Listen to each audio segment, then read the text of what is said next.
సర్పంచ్ హాజరు కావడం జరిగింది. సొంత దళితులు హాజరు కావాలి మేడం, హాజరు కావడం జరిగింది.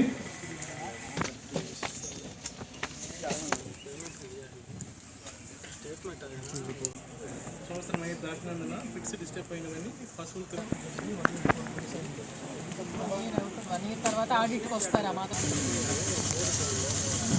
పంచాయతీరాజ్ శాఖ మేడం 5 CC రోడ్ రావడం జరిగింది. ఇవన్నీ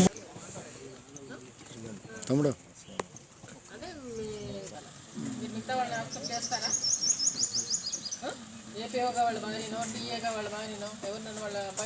మండలకు సంబంధించి ఆడిట్లో 24-25 సంబంధించిన total period even including NREGS wage work, అదేవిధంగా మనం పిఆర్లో మెటీరియల్ కాంపోనెంట్ వర్క్స్ కూడా బాగా ఎక్కువగా ఇచ్చున్నాం లాస్ట్ ఇయర్.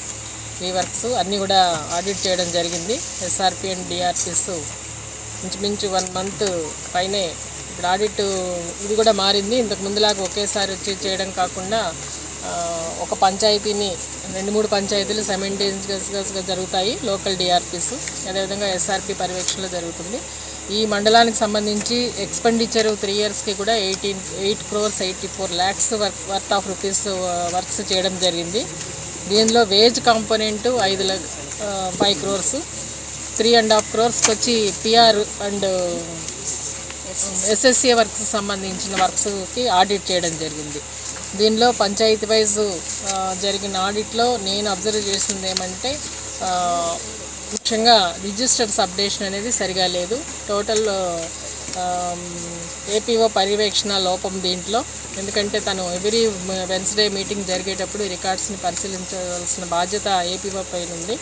అతను పర్యవేక్షణ లోపం వల్ల రిజిస్టర్స్ అప్డేషన్ అనేది ఫీల్డ్ అసిస్టెంట్స్ లెవెల్లో చేయాలా, వాళ్ళది వెరిఫికేషన్ చేసుకోవాల్సిన బాధ్యత ఏపీఓది. అది ఏపీఓకి మెమో ఇష్యూ చేయడం జరుగుతుంది.